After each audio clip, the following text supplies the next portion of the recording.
Champions. आज आपको इतिहास के बारे में बताएंगे। इतिहास क्लास 8 की एनसीईआरटी चैप्टर नंबर 8वां है। 8वें चैप्टर में हम देखेंगे इसमें राष्ट्रीय आंदोलन का संगठन 1870 के दशक से 1947 के बीच इस चैप्टर में हम पढ़ेंगे। ठीक है, क्योंकि यह बड़ा चैप्टर है इसीलिए हम इसको थोड़ा पार्ट में करके इसको जानेंगे। ठीक है, तो आइए हम समझते हैं। पहले तो हम क्या समझेंगे, राष्ट्र का उदय।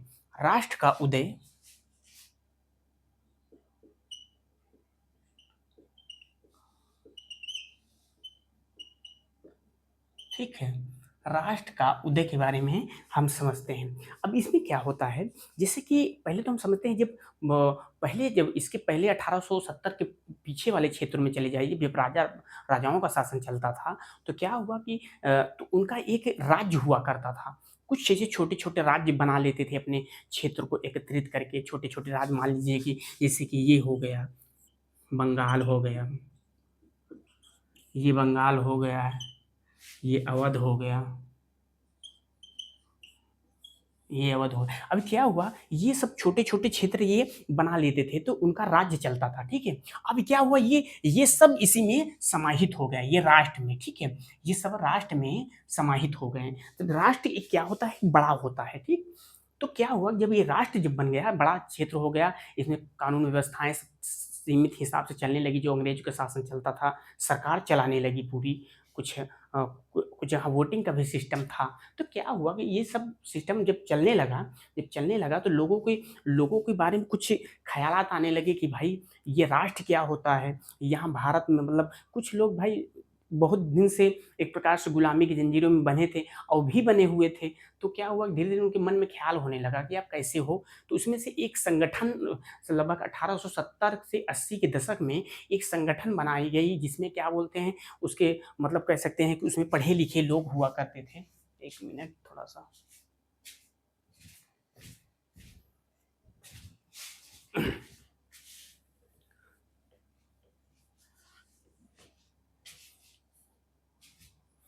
1800 मान लीजिए कि 1870 के दशक से 1880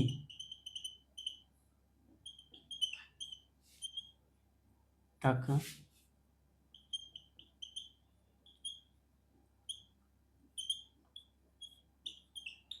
ठीक है, एक संगठन बना। इसमें क्या था, पढ़े लिखे लोगों ने अपना एक संगठन बना दिया था।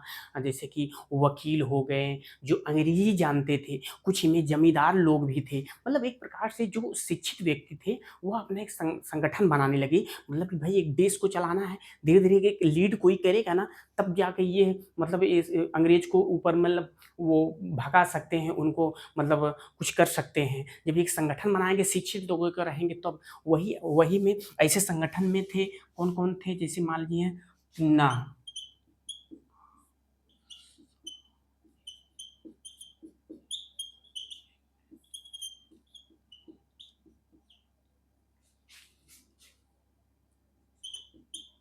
पूना संगठन जो था, पूना संगठन सार्वजनिक सभा जो संगठन इनका बनाया गया था। ठीक है, वह एक प्रकार से एक ऐसे ही संगठन ये भी थे। ठीक है, इंडियन इंडियन क्या था, इंडियन एसोसिएशन, इंडियन एसोसिएशन भी बनाया हुआ था। और के बाद क्या कहते हैं, मद्रास मद्रास में जो एक सभा बनाई गई थी, जैसे कि मद्रास वो हो गया।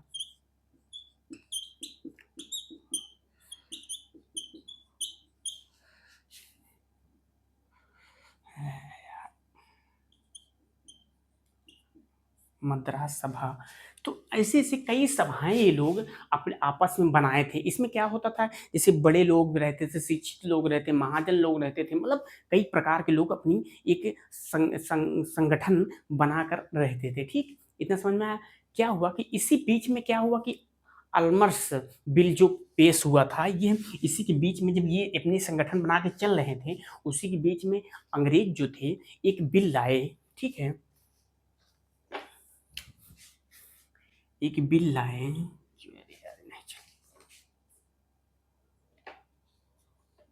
अच्छा ही लेते हैं।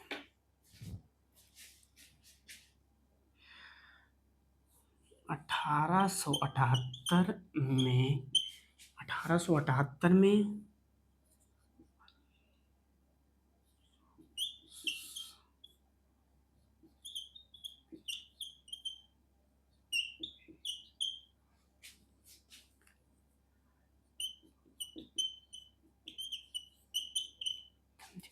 क्या हुआ, 1878 में एक बिल पास किए, उसमें कहा गया कि जो जो कहते हैं, जो भारतीयों के पास असलहे हैं, असलहे को मतलब कह सकते हैं हथियार को, वह नहीं रख सकते हैं।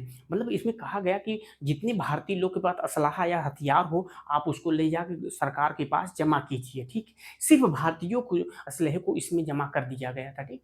अब ये क्या हुआ कि ये तो गैर कानून मतलब कह सकते हैं कि गलत था, क्योंकि अंग्रेज के असलहा नहीं जमा करा रहे हो आप भाई, दूसरी के मतलब कह सकते हैं कि भारतीयों का असलहा जमा करा रहे हो, ठीक। तो इसी बीच में लोगों के पास काफ़ी विरोध हुआ। जब विरोध हुआ तो उसी के बीच में ऐसे-ऐसे एक्ट ये लोग लाए, ऐसा-ऐसा विधेयक पास करके लाए, कानून बना दिए जो भारतीयों के हित में ही था ही नहीं, ठीक है। तो उसमें क्या हुआ कि इसी बीच में वर्नाउलर एक्ट आया। इसमें आया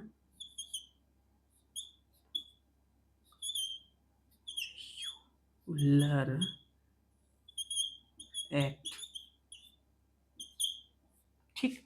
इसमें क्या हो, इसमें ये प्रावधान दिया गया, ये एक्ट जब आया था, इसमें ये कहा गया जितने जितने कह सकते हैं कि जितने पेंटिंग प्रेस हैं, पेंटिंग प्रेस है, अगर सरकार के बारे में अगर कोई कुछ लिखता है तो उसकी संपत्ति जब्त कर ली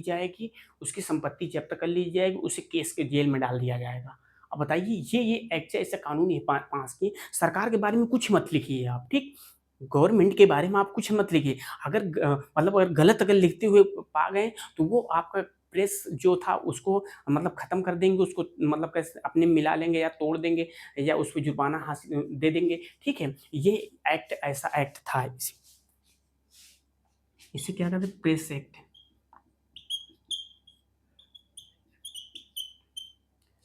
ठीक। ये प्रेस एक्ट था, इसमें जब्त कर लीजिए थे जो चाहता इधर-उधर के माल हर एक चीज़ें के बारे में लिखते थे, समझे? तो इसी के बीच में क्या हुआ कि इसी के बीच में 1 मिनट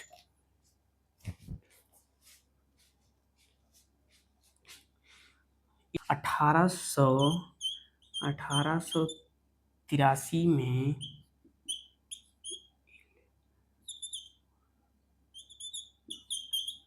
इल्बर्ट बिल आया, ठीक है।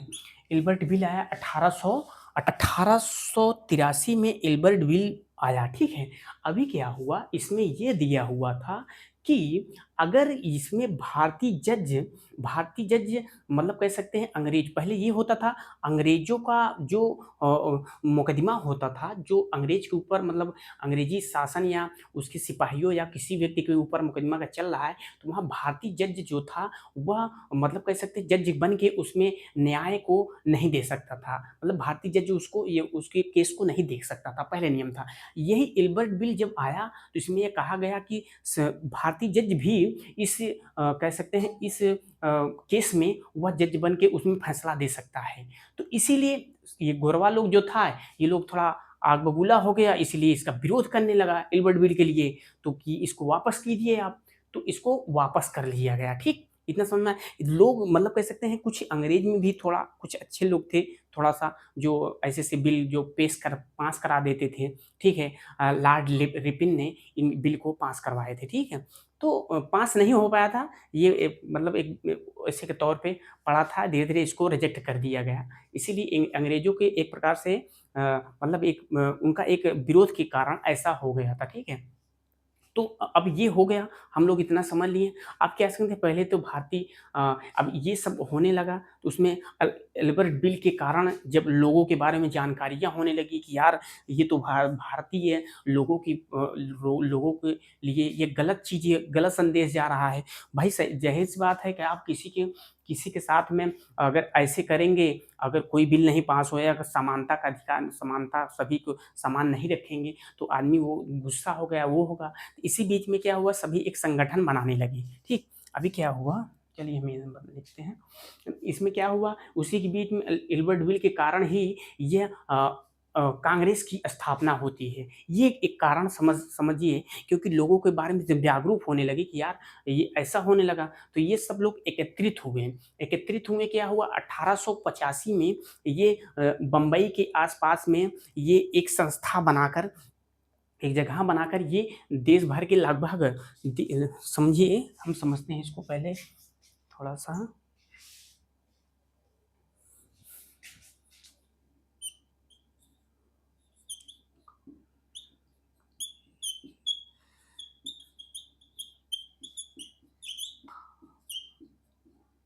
स्थापना क्या हुआ, इल्बर्ट बिल जो था,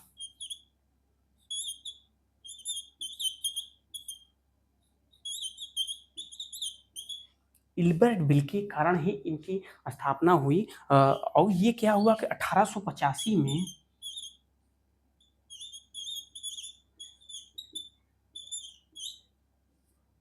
1885 में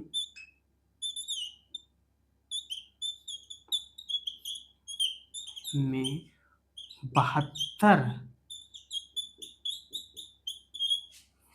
कह सकते हैं 72 प्रतिनिधियों को इन्हें बुलाया गया, समझिए 72 प्रतिनिधियों को इसमें बुलाकर बुलाकर इसमें मतलब एक प्रकार से बुलाया गया। इसमें मतलब एक बनाया गया, कमेटी बनाई गई। इसमें सभी प्रकार के लोग थे, जैसे कि हर एक समुदाय के लोग थे, मतलब पढ़े लिखे शिक्षित लोग भी थे। उसके बाद ये जमींदार थे, गरीब भी टपके के कुछ लोग जो शिक्षित लोग थे। यह एक प्रकार से एक संस्था बना लिए, एक अपनी एक कहते हैं कांग्रेस की स्थापना कर दिए एक संस्था बनाकर, ठीक है। इसमें मुख्य नेता कौन थे, दादा भाई नौरोजी थे, ठीक है। मुख्य नेता, प्रमुख नेता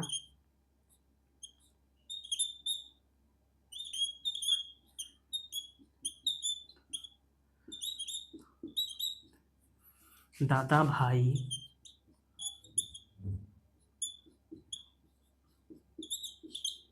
ठीक है। दादा भाई नौरोजी इसमें मुख्य नेता थे। और नेता थे, फिरोज शाह मेहता थे। और एक प्रकार से ऐसे से ये नेता की एक प्रकार से बहुत बड़ी एक सिस्टम बना लिए, कि वो बना लिए, ठीक है। और ये क्या, दादा भाई नौरोजी जो थे, ये दादा भाई नौरोजी एक प्रकार से ये कांग्रेस के ब्रिटिश के मान लीजिए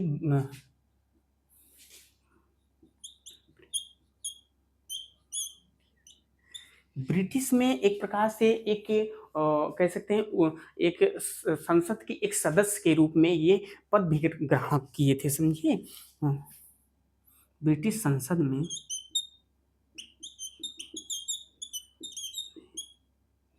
एक पद पर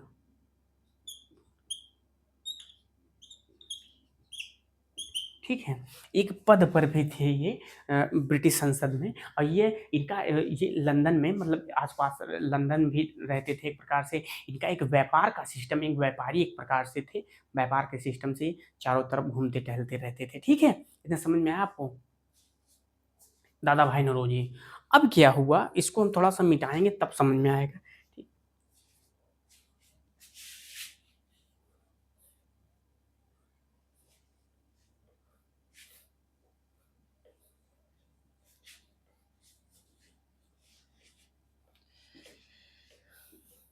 थोड़ा फास्ट पढ़ा रहे हैं क्या भाई?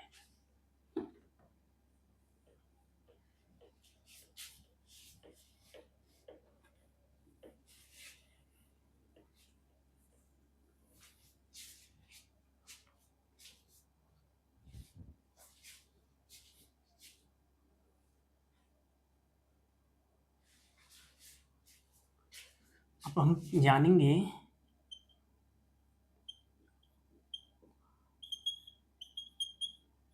हुआ राष्ट्र, ठीक है। उभरता हुआ राष्ट्र। अब क्या हुआ, उभरता हुआ राष्ट्र जब ये उभरने लगा, तो कांग्रेस में शासन और भारतीयों को ज्यादा जगह दिलाने के लिए, मतलब कह सकते हैं ज्यादा जगह दिलाने का मतलब, जब ये कांग्रेस जो थी अपनी अपने सिस्टम को जब इतना ये प्रकार से जब एक संस्था बना ली है कि वो बना लिया कि लोग अब इसमें लोग जुड़ने लगे, एक कम्युनिटी बना ली है। तो इसमें क्या हुआ कि अब कांग्रेस जो थी एक संस्था के तौर पे काम करने लगी। तो उसमें क्या था कि ये भारतीयों को एक प्रकार से कह सकते हैं कि उच्च पद पे बैठाने के लिए मतलब कहते हैं कि भारतीयों को अलग-अलग मतलब उच्च पद पे बैठाने के लिए ये काफ़ी संघर्ष करने लगे। उसी उसी में क्या हुआ कि विधान परिषदों का गठन होने लगा, जिसे कहते हैं कि कांग्रेस ने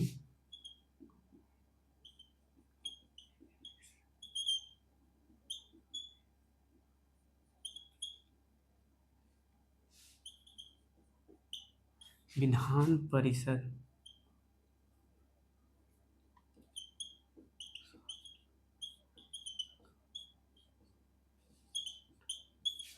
क्या हुआ कि विधान परिषदों को कहने लगे भाई विधान परिषद में भी इनको जगह दीजिए। जगह-जगह जहाँ जहाँ जिस जगह अगर विधान परिषद नहीं है, उस जगह विधान परिषद का भी गठन कीजिए आप। मतलब कह सकते हैं कि ये तरह-तरह की चीज़ों ये करने लगे, ठीक है? तो ये अब जब ये विधान परिषद जगह-जगह ये विधान परिषद में लोग भारतीय जब बैठेंगे, तो कानून व्यवस्थाएँ ऑटोमेटिक जब खुद स्वयं चलाने का मौका मिलेगा, तो ये खुद करने की कोशिश करने लगेंगे। तो भारतीयों के बारे में समझेंगे भी, इनकी अच्छाइयाँ और बुराइयों के बारे में। तो क्या है, अंग्रेज ही सबसे बड़े ऊँचे पद पे बैठेंगे तो कैसे काम चलेगा? तो उसी बीच में जब जब ये विधान परिषद के बारे में कहने लगे, ज विधान परिषद में इनकी आरक्षण सीटें दी जाए, जो वहाँ के कुछ ही लोगों मतलब कह सकते हैं लोग जाकर वहाँ पे एक प्रकार से अपनी शासन व्यवस्थाएँ चलाएँ, कुछ अपना अपने बारे में मतलब योगदान दें अपने भारतीयों के बारे में, ठीक? तो उसमें क्या हुआ कि कुछ इसी समय लंदन में कांग्रेस ने एक भी माँग की थी लंदन में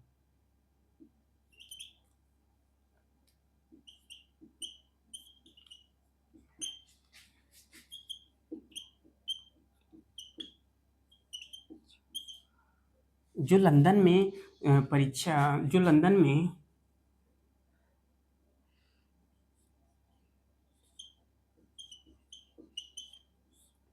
सिविल सेवा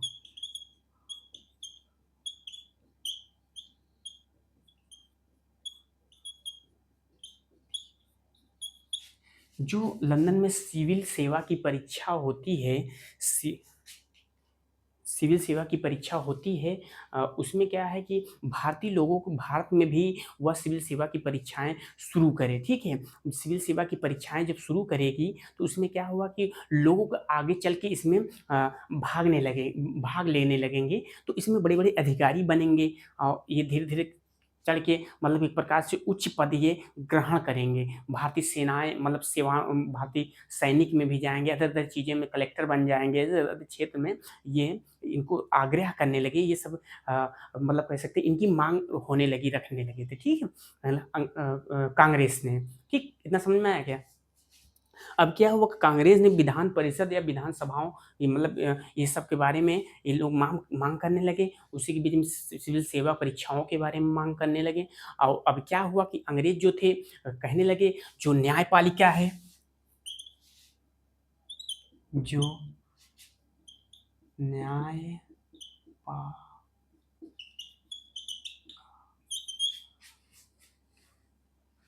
है उसे कार्यपालिका कार्यपालिका से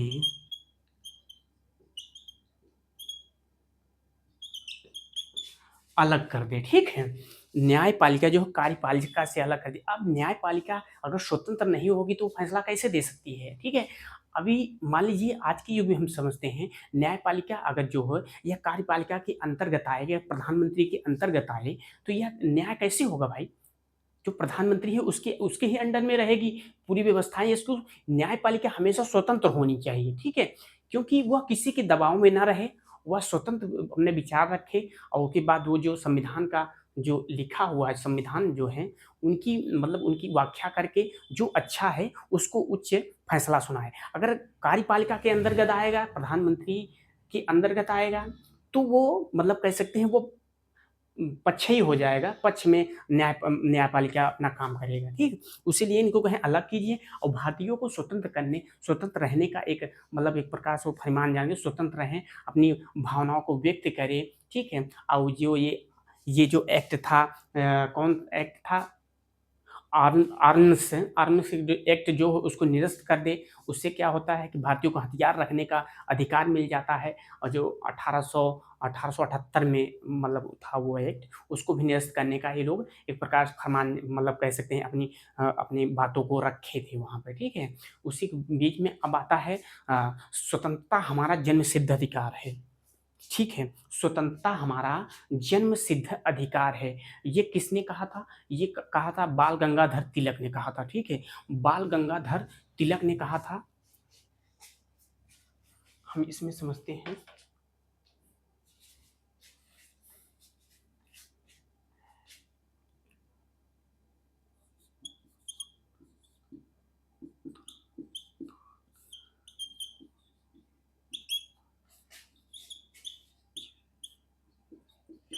सिद्ध,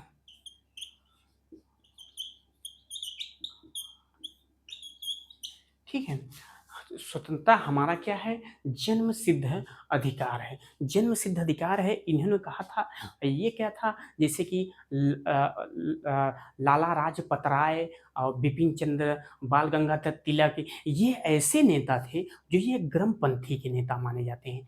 गर्मपंथी के नेता माने जाते हैं। इन्होंने इन्होंने कहा था कि भाई ये जो उस नेता हैं जो नरमपंथी वाले हैं, जो निवेदन की नीति को ये लोग ठुकरा दिए। बोले कि सबसे बड़ी चीज़ क्या होती है कि निवेदन की नीति को ठुकराओ और सरकार की सबसे बड़ी अपनी पावर रखना चाहिए। सरकार क्या है? सरकार से कुछ नहीं होती, बल्कि अपनी पावर की परत अपने बलबूते, अपने भरोसे पे आप जीत सकते हो, आप कर सकते हो। बार-बार हाथ जोड़ के वहाँ पहुँच जाना, वो लोग मतलब कह सकते हैं, ये लोग को मतलब बुराई मतलब कह सकते हैं कि उनको अच्छा नहीं लगता था कि आप ऐसे करते हो, और सरकार जो थी वो मानने को तैयार नहीं थी, ठीक है। यही लोग ऐसे थे। ये कह सकते हैं हम कौन-कौन थे हम समझते हैं।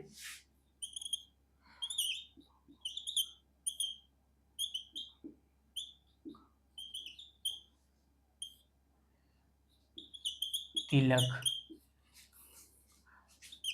लाला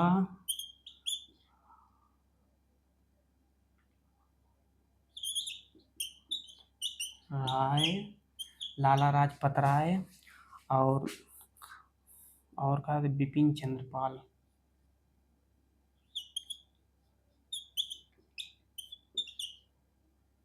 बिपिन चंद्र,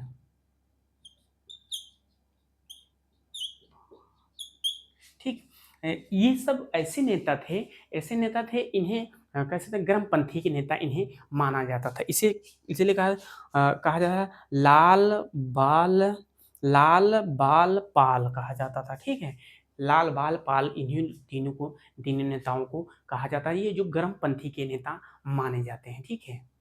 अभी तो क्या है कि अभी अपने पास चैप्टर बहुत है। अब इसके बाद हम मतलब कह सकते हैं चैप्टर वही है, मतलब थोड़ा बड़ा चैप्टर है। धीरे-धीरे बीच-बीच में करके हम आपको 2-3 वीडियो में हम आपको पूरा समझा देंगे, बता देंगे। बड़ा वीडियो होता है तो थोड़ा देखने में थोड़ा-सा लोगों को दिक्कत होता है, इसलिए छोटा वीडियो बनाते हैं, ठीक। धन्यवाद देखने के लिए।